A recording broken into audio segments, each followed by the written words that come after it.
C'est l'heure de l'invité politique. Aujourd'hui, je reçois Nicolas Bay, le député européen du Rassemblement national. Bonjour Nicolas Bay. Bonjour. Alors, nous sommes ensemble pendant 20 minutes pour une interview en partenariat avec la presse quotidienne régionale, représentée aujourd'hui par Pascal Jalabert. Bonjour Pascal. Je rappelle que vous êtes rédacteur en chef au groupe EBRA des journaux de l'Est de la France.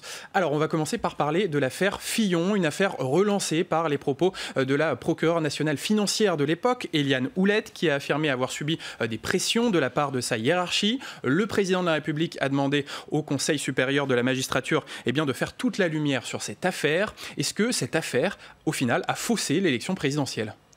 Oui, c'est une affaire qui est extrêmement grave en réalité, puisqu'il y avait des soupçons importants depuis le début d'une instrumentalisation de l'institution judiciaire à des fins politiques. Et c'est vrai que tout le monde avait été troublé par la percussion en réalité du calendrier judiciaire sur le calendrier politique. La justice qui est habituellement silente en France, en quelques jours, elle avait procédé aux perquisitions, à l'enquête, à la mise en examen de François Fillon, etc.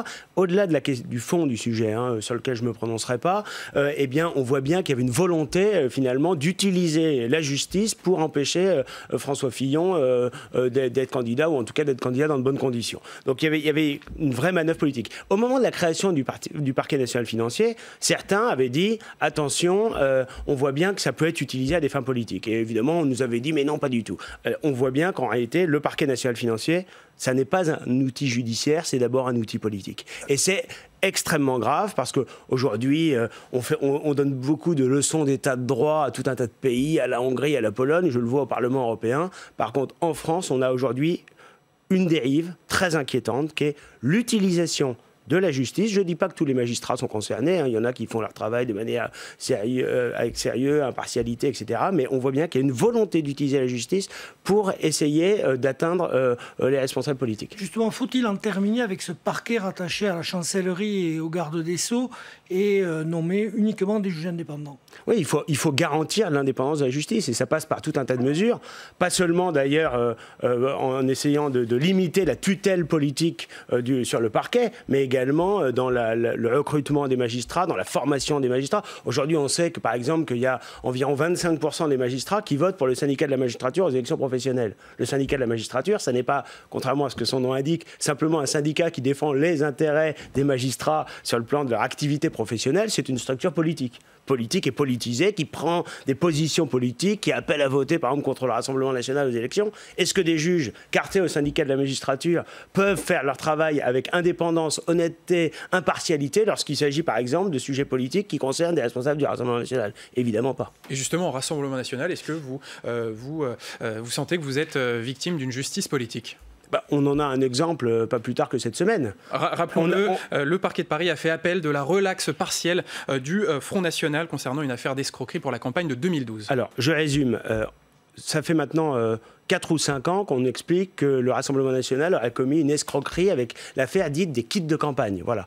Il s'avère que la justice nous dit que les kits de campagne, finalement, étaient parfaitement réguliers. Il n'y a aucune condamnation qui porte sur les kits de campagne. Et il y a simplement une décision de justice qui nous est défavorable, c'est vrai. Sur la question des intérêts d'emprunt, je ne veux pas rentrer dans les détails trop techniques, mais la décision de justice vient en flagrante contradiction avec toute la jurisprudence et les décisions prises par la Commission nationale des comptes de campagne, qui est une autorité administrative indépendante, qui est venue d'ailleurs rappeler au moment du procès, à l'audience, que le système des intérêts d'emprunt qui était mis en place était parfaitement conforme, qu'il avait été validé et qu'il serait à nouveau aujourd'hui si les comptes de campagne étaient présentés. Donc il y a un litige juridique qui perdure sur ce point-là, mais finalement c'est une décision de justice qui nous donne largement raison et qui nous blanchit de cette accusation d'escroquerie sur les kits de campagne. Bon, le parquet a été indigent dans son argumentation juridique au moment du procès il y a quelques mois. Indigent, incapable d'avancer la moindre argumentation juridique, incapable d'avancer la moindre argumentation comptable. Voilà. Et malgré tout, il fait un appel général de ce jugement, alors que ce jugement, simplement, il confirme le fait qu'il n'y a pas eu d'escroquerie sur les kits de campagne. Donc on voit bien qu'il y a une instrumentalisation. Et quel est l'objectif derrière? C'est évidemment d'avoir un procès en appel qui interviendra dans quelques mois, fin 2021, peut-être début 2022, c'est-à-dire, là encore, sans doute une volonté de percuter le calendrier électoral. Voilà. Donc on voit bien que l'instrumentalisation de la justice, c'est quelque chose de très concret, de récurrent, eh bien il faut y mettre fin. Alors, autre actualité judiciaire, elle concerne les violences à Dijon de la semaine dernière, puisque 4 membres de la communauté tchétchène ont été mis en examen. 3 sont actuellement en détention provisoire. Sur ce point, la justice réagit assez vite, selon vous? L'État était défaillant à tous les étages à Dijon. On a des affrontements d'une extrême gravité entre des bandes ethniques, des bandes communautaires qui règlent leur compte avec des armes, pas seulement avec des armes à feu, avec des armes de guerre, avec des fusils d'assaut, des fusils automatiques de type Kalachnikov. Bon. L'État, la hiérarchie politique, Christophe Castaner, ont été absents, incapables d'apporter une réponse à la hauteur, quasiment aucune interpellation, et un ratissage du secteur par les forces de l'ordre très tardif. Bon. Aujourd'hui, il y a toujours des armes plein les caves, plein les appartements, plein les voitures qui circulent dans ces quartiers. C'est vrai à Dijon, mais ça l'est également à Nice, où il y a eu des événements analogues, où s'affrontaient également des bandes de Maghrébins avec des bandes de Tchétchènes. Voilà, tout ça est très inquiétant. Et le plus grave, c'est que c'est même pas l'État qui ensuite parvient à un retour au calme. C'est sous l'égide de l'imam dans la mosquée radicale du secteur qui est tenue par l'UOIF, donc les frères musulmans, qu'une sorte d'armistice est conclu entre les bandes rivales. Voilà. Donc on voit bien que dans ces quartiers-là, non seulement la loi de la République ne s'applique pas, mais en réalité ça va au-delà. C'est un autre ordre qui est mis en place. C'est un autre ordre politico-religieux qui se substitue aux lois de la République. Oui, toutes les semaines, et il y en a eu encore à Nantes, il y a des manifestations contre les violences policières de la part d'une partie de la population. Cette partie de la population a perdu confiance dans la police républicaine. Comment la restaurer? Non, mais je crois qu'il y a une accusation contre la police qui est insupportable. En réalité, on a les phénomènes de violence, de ce qu'on appelle les violences policières, sont des phénomènes qui sont extrêmement rares. Les cas litigieux sont très rares. D'ailleurs, on parle de l'affaire Adama Traoré, ça date d'il y a 4 ans. On nous a parlé ces derniers jours de l'affaire de Lamine Diang, ça date d'il y a 13 ans. Donc je ne dis pas que ça ne peut pas. C'était il y a un an. Je dis pas que ça ne peut pas arriver, mais je pense que c'est des phénomènes qui restent marginaux, qui restent rares. Bon, en revanche, il y a des faits très concrets. En 2019, 20 000 policiers et gendarmes blessés dans l'exercice de leur fonction. Donc les violences contre les policiers sont en volume infiniment supérieur, sans comparaison possible, avec des violences qui seraient attribuées aux forces de l'ordre. J'ajoute qu'il y a eu 59 policiers qui se sont suicidés, 20 policiers qui sont morts en service l'année dernière. Donc qu'on arrête d'accuser la police de tout et de n'importe quoi. On voit qu'il y a une sorte de convergence des luttes aujourd'hui entre l'extrême gauche politique, syndicale, associative. On a vu la résurgence d'associations dont on pensait qu'elles avaient disparu, les associations des années 80, la SOS Racisme, le MRAP, etc., qui se joignaient à des gens qui ont fait des manifestations à caractère racial. Ils ont une posture racialiste et ils expriment leur haine de la France, leur haine de la police et leur volonté de créer le chaos dans notre pays en attaquant les forces de l'ordre qui, je le rappelle, font un travail très difficile, dans des conditions matérielles difficiles, en sous-effectif et avec souvent une hiérarchie défaillante, à commencer par le ministre de l'Intérieur, Castaner, qui, à l'évidence, ne se montre pas du tout à la hauteur. Est-ce qu'il répond au malaise policier? Est-ce qu'il a apaisé la situation avec les policiers? Non, je pense qu'il n'a rien apaisé du tout. Tout le monde fait le constat très simple qu'il n'est pas du tout fait pour être ministre de l'Intérieur. On le savait depuis le début. Aujourd'hui, ça devient une évidence. En quelques jours, sous la pression de militants gauchistes, il a lâché la police. Il explique que la police, que s'il y a un soupçon de racisme, eh bien, à ce moment immédiatement, le policier doit être mis à pied. C'est-à-dire, en clair, il n'a pas le droit à la présomption d'innocence. La parole du voyou compte plus que celle du gardien de la paix. C'est d'une extrême gravité. Ensuite, il veut désarmer la police. Il y a des techniques d'interpellation qui ont fait leur preuve, utilisées depuis des années, qu'on en discute et qu'elles soient évaluées. C'est normal, hein. Mais là, il veut la supprimer unilatéralement du jour au lendemain, sans la remplacer par aucune disposition. Donc, on a des gens qui tirent à la Kalachnikov, on en parlait il y a quelques instants, et les policiers n'auraient même pas le droit de les attraper par le cou pour les neutraliser, enfin pour les interpeller. Voilà. On voit bien qu'on a un ministre de l'Intérieur qui n'est pas là pour faire respecter la loi et l'ordre, c'est sa mission, c'est sa fonction, il est incapable de diriger, protéger, défendre les forces de l'ordre, il est là que pour les culpabiliser aux côtés des militants gauchistes. Vous avez parlé de soupçons de racisme. Faut-il en France introduire des statistiques ethniques pour pouvoir enfin vérifier s'il y a du racisme ou s'il n'y en a pas. Et je précise qu'elles sont utilisées par certains chercheurs, notamment par l'INSEE, pour montrer les discriminations dans l'accès au logement. Oui, elles existent d'ailleurs dans beaucoup de pays. On voit bien que cette revendication, elle est exprimée par certains qui voudraient, à cette occasion, établir qu'il y aurait des discriminations à l'embauche ou pour l'accès au logement, etc. Moi, ce que je ne crois pas du tout. Je ne pense pas du tout qu'il y ait de discrimination. Je dis pas. Non, mais je dis pas. Ça ne veut pas dire qu'il ne peut pas y avoir des fautes individuelles, mais je ne crois pas qu'il y a de discrimination raciale massive en France. Je pense que la France est tout sauf un pays raciste. Bon, nous, on n'a jamais été très favorables à l'idée de statistiques ethniques, mais moi, je dis à ceux qui y sont favorables, qu'il fera bien de faire très attention, parce qu'en réalité, si on fait des statistiques ethniques, comme c'est le cas aux États-Unis, par exemple, eh bien, il va y avoir des statistiques ethniques aussi sur les allocataires qui bénéficient d'aide sociale, sur la délinquance et sur la criminalité. Et je pense que ça va aller exactement à l'inverse de ce qu'ils veulent, essayer de prouver. Alors, on va parler maintenant, Nicolas Bay, d'écologie, un sujet qui peut également raviver certaines tensions. La Convention citoyenne pour le climat a publié ses propositions faites au gouvernement, avec parmi les propositions des citoyens, notamment la limitation à 110 km/h de la vitesse sur les autoroutes, la rénovation thermique obligatoire pour les bâtiments. Est-ce que vous êtes d'accord avec certaines de ces propositions ? Le sentiment que ça donne, c'est qu'il y a 150 personnes, au départ elles sont tirées au sort, mais en réalité elles sont sélectionnées sur un panel de volontaires. Ensuite, il y a ceux qui restent impliqués et qui parlent au nom de la Convention. Donc on voit qu'il y a une démarche de plus en plus politique, idéologique et du coup de moins en moins représentative. La vérité, c'est que si on avait pris le Conseil national des Verts, on aurait obtenu à peu près le même résultat et les mêmes propositions. Certaines, honnêtement, sont très caricaturale et pas très sérieuse. Je pense par exemple à la semaine de 4 jours et 28 heures travaillées. Elle n'a pas été retenue. Oui, mais enfin bon, elle était proposée avec insistance. Honnêtement, voir le président de la République qui dit pourquoi pas un référendum, par exemple sur la rénovation thermique ou la performance d'isolation des bâtiments, ça fait quand même sourire parce que je pense que c'est un sujet de consensus, il n'y a pas besoin de faire un référendum là-dessus. On dénie aux Français la possibilité de référendum sur des sujets fondamentaux. La dernière fois qu'on a interrogé les Français par référendum, c'était il y a 15 ans.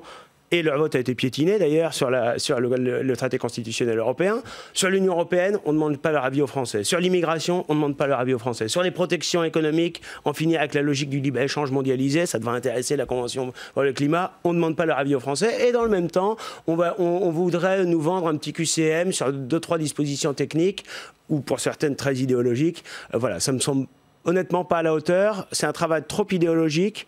Je pense que l'écologie est un sujet fondamental. La défense de notre environnement, c'est un sujet fondamental. Et la première chose à faire aujourd'hui, c'est de rompre avec les grands dogmes qui ont dominé la structuration de notre économie ces dernières décennies, à commencer par ce dogme du libre-échange total. Voilà. Si on veut protéger notre écosystème, notre environnement, eh bien, arrêtons de fabriquer en Chine des produits manufacturés à destination du marché européen, avec à chaque fois des marchandises qui font des milliers de kilomètres sur les mers et qui polluent avec des navires, des supertankers qui polluent plus que des millions de voitures individuelles. Et justement, on va parler du marché européen. Je rappelle que vous êtes député européen. Les chefs d'État de l'Union européenne sont en train de discuter du fameux plan de relance de 750 milliards d'euros pour relancer l'économie européenne. Est-ce que l'Europe a été au rendez-vous sur cette crise ? Alors d'abord, l'Union européenne n'a pas été, les institutions européennes n'ont pas été au rendez-vous de la crise sanitaire. Incapable de coordonner l'action des États membres et incapable d'anticipation alors qu'elle disposait d'outils extrêmement performants, notamment un centre de prévention des maladies et des épidémies, incapable de relayer les préconisations auprès des États membres. Donc elle a été défaillante totalement, les institutions européennes défaillantes sur la crise sanitaire elle-même. Elle essaie de se rattraper aujourd'hui avec des chiffres qui sont spectaculaires, mais presque vertigineux, des milliers de milliards d'euros en réalité au total, et on évoque actuellement cette tranche de 750 milliards. En réalité, rapporté à l'échelle d'un pays, ce n'est pas des sommes si importantes, puisque je rappelle que c'est des chiffres qui portent sur les 27 pays de l'Union européenne. Bon. Ensuite, la question, c'est de savoir quelle est la plus-value européenne. Est-ce qu'on a un vrai avantage à ce que ce dispositif d'aide directe et de prêt soit organisé à l'échelle continentale? Et moi, je ne le crois pas, parce qu'en réalité, finalement, on tombe toujours dans les mêmes travers. En Europe, il y a 9 pays contributeurs nets sur 27. Donc à un moment donné, on fera toujours, nous, la France, mais comme un certain nombre d'autres, partie de ceux qui payent plus qu'ils ne reçoivent. Et donc ces aides européennes, elles vont être décidées par la Commission européenne. Les critères d'attribution seront décidés à Bruxelles, alors que si on avait une enveloppe qui est, emprunté directement en France par l'État, eh bien, l'État pourrait disposer beaucoup plus librement, avec plus d'agilité, de cet argent et de la manière dont il est utilisé. Et puis, on sait très bien ce qui va se passer derrière. C'est que parce que, en réalité, on va augmenter notre dette de manière considérable, eh bien, ça va être la justification à une fiscalité européenne, un impôt européen. Alors Thierry Breton nous explique... Vous êtes contre ? Nous, on n'est pas contre, par exemple, une taxe carbone qui permettrait de faire des droits de douane déguisés, en quelque sorte, et d'éviter la concurrence déloyale de pays qui font venir des marchandises chez nous de l'autre bout du monde en respectant aucune norme, ni sociale, ni sanitaire, ni environnementale. Mais là, on sait très bien qu'on va avoir une fiscalité européenne, à terme, qui va être une espèce de couche supplémentaire dans le millefeuille fiscal, alors qu'on a déjà, en France, par exemple, 47% de notre PIB en prélèvement obligatoire, ce qui fait de la France un des pays les plus taxés au monde. Oui, parlons un peu du Rassemblement national. Robert Ménard, qui est votre allié, le maire de Béziers, a dit Marine Le Pen, ce n'est pas la bonne candidate pour 2022. Or, elle est déjà candidate. Que lui répondez-vous ? Écoutez, c'est pas la première fois qu'il dit ça. Je ne vais pas rentrer dans une polémique avec Robert Ménard, mais on voit bien que ce que je déplore dans son attitude, c'est qu'on n'est pas dans la critique constructive. On est dans la critique pour la critique. Et j'entends d'ailleurs pas de proposition alternative de sa part. Moi, je crois que Marine Le Pen, aujourd'hui, elle est la présidente du Rassemblement national, qui est la force politique principale et peut-être même la seule vraie force d'opposition face à Emmanuel Macron et à son gouvernement. Et donc, évidemment, Marine Le Pen se trouve être en situation aujourd'hui d'être la candidate la plus sérieuse, la plus crédible et rassembleuse pour 2022, même si 2022 c'est encore loin, c'est dans 2 ans, on a des échéances électorales importantes avant, dimanche prochain et surtout en 2021, et donc il faut sauter les haies les unes après les autres, mais ce que je crois, c'est que notre objectif au Rassemblement national, c'est évidemment d'élargir, bien sûr, de rassembler au-delà de notre seul parti. On n'est pas dans une démarche partisane, on n'est pas dans une démarche monolithique, et on l'a vu d'ailleurs aux élections européennes. On a accueilli sur notre liste, et moi je travaille maintenant au sein de notre groupe, avec des députés européens comme Jean-Paul Garot, comme Thierry Mariani, qui viennent des Républicains, et qui, en réalité, se sont inscrits dans une démarche de rassemblement à nos côtés, sans d'ailleurs nécessairement avoir leur carte du Rassemblement national. Alors on va évoquer la prochaine haie électorale avec ce second tour des élections municipales dimanche prochain. D'abord, si on regarde les chiffres pour le Rassemblement national, concernant notamment les communes de 10 000 habitants, en 2014, le RN avait qualifié 86% de ses listes au second tour, que 52% des listes du RN au second tour sont qualifiées en 2020. Il y a eu une sorte d'effondrement. Il y a eu un effondrement d'abord de la participation. Ça ne vous a pas échappé, le 15 mars dernier, et sans doute que nous avons été plus touchés que les autres partis politiques par ce phénomène, parce qu'on a un électorat populaire, et les enquêtes d'opinion montrent que l'électorat populaire a été plus abstentionniste encore que le reste des Français. Mais quand on a 20 points de moins de participation par rapport au scrutin de référence, c'est-à-dire 2014, évidemment, ça altère un peu la sincérité du scrutin, parce que, évidemment, la crise sanitaire a eu un impact direct. Quand vous avez le Premier ministre qui, la veille du scrutin, dit aux gens « restez chez vous », c'est compliqué ensuite de leur dire d'aller voter et de se mobiliser. Bon. Mais pour autant, nos maires, nos villes acquises en 2014, nos maires ont été réélus pour la plupart dès le premier tour, et parfois très brillamment, avec des résultats importants. Ça valide la qualité de la gestion du Rassemblement national dans ces villes. Et puis pour dimanche prochain, il y a des villes qui peuvent être gagnées. Je pense à Perpignan avec Louis Alliot, mais je pense à des plus petites communes comme Moissac, comme Vauvert, comme Morières-les-Avignon, où nous sommes en situation de l'emporter avec des résultats à plus de 40, plus de 45% des voix au premier tour. Et moi, ce que je voudrais dire aux électeurs pour ce second tour, c'est que beaucoup de maires ont essayé de faire un peu oublier leur bilan en distribuant des masques pendant 2 mois. Ils l'ont fait avec l'argent public, ils l'ont fait, et c'est normal, il n'y a rien d'extraordinaire, mais maintenant il faut en revenir à la démocratie. C'est le déconfinement démocratique, en quelque sorte, dimanche prochain, et donc il faut voter en fonction des vrais enjeux municipaux. Il y a des maires qui ont fait du communautarisme, qui ont fait du gaspillage d'argent public, qui ont mis en œuvre une fiscalité beaucoup trop élevée, qui ont laissé l'insécurité frapper durement leur territoire. C'est là-dessus qu'ils doivent être jugés, et qu'ils doivent être éventuellement sanctionnés par les urnes. Et puis j'ajouterais que, même quand on n'est pas en situation de gagner, avoir des élus du Rassemblement national, c'est avoir des lanceurs d'alerte dans le conseil municipal. Des gens qui sont là pour dire la vérité et qui évitent aussi que les décisions soient prises dans une certaine opacité, ce qui caractérise trop souvent la gestion de nos collectivités locales. Oui, dans moins d'1 an, il y aura les élections régionales. En principe, Emmanuel Macron songerait à un report. Pour vous, c'est un scrutin qui compte beaucoup. Quelle est votre position là-dessus ? Écoutez, la démocratie, c'est pas facultatif. Et on ne dispose pas, c'est ce que Emmanuel Macron a l'air de croire, on ne dispose pas librement de la date du scrutin. Les conseillers régionaux élus en 2015, ils ont été élus pour 5 ans, en vertu de la loi et des dispositions du code électoral. Voilà, le mandat est de 5 ans. Alors s'il y avait une raison objective qu'il fallait reporter pour quelques mois, comme c'est déjà arrivé... Par exemple, relance économique. Non, mais ça, c'est pas une raison suffisante. Il peut arriver qu'on ait un télescopage de plusieurs élections la même année, et donc on reporte de quelques mois l'un des scrutins. Ça peut s'expliquer. Et d'ailleurs, il faut une loi pour ça. Mais on ne va pas reporter le scrutin de 2 ans, puisque ça semble être le projet, pour convenance personnelle. Parce que là, c'est de ça dont il s'agit. Alors, Emmanuel Macron voudrait faire une discussion de marchand de tapis avec les présidents de région, et certains d'entre eux ont l'air d'y être tout à fait favorables. Je pense à Renaud Muselier en PACA, en Normandie à Hervé Morin. Tout ça dans le dos des électeurs. Tout ça dans l'opacité totale, avec des transferts de gros sous entre l'État et les régions. C'est évidemment inacceptable. C'est aux électeurs de décider et de donner un mandat. Et quand les électeurs confient un mandat à des élus, eh bien ce mandat, il est subordonné à une durée. Voilà, donc quand on est élu pour 5 ans, on n'est pas élu pour 6 ans ou pour 7 ans. C'est un objectif, presque une obligation de gagner une ou deux régions. Rapidement. Pour vous? C'est pas une obligation, mais c'est sans doute une possibilité. On a montré notre capacité à bien gérer des collectivités locales importantes, des municipalités, parfois de taille importante. Je pense que nous pouvons gagner des régions et montrer qu'une autre gestion est possible de nos régions, bien sûr, et ce sera une étape supplémentaire avant 2022. Vous serez candidat pour la région Normandie? Bon, écoutez, c'est un peu tôt pour le dire, mais oui, bien sûr, moi je suis président de notre groupe au Conseil régional.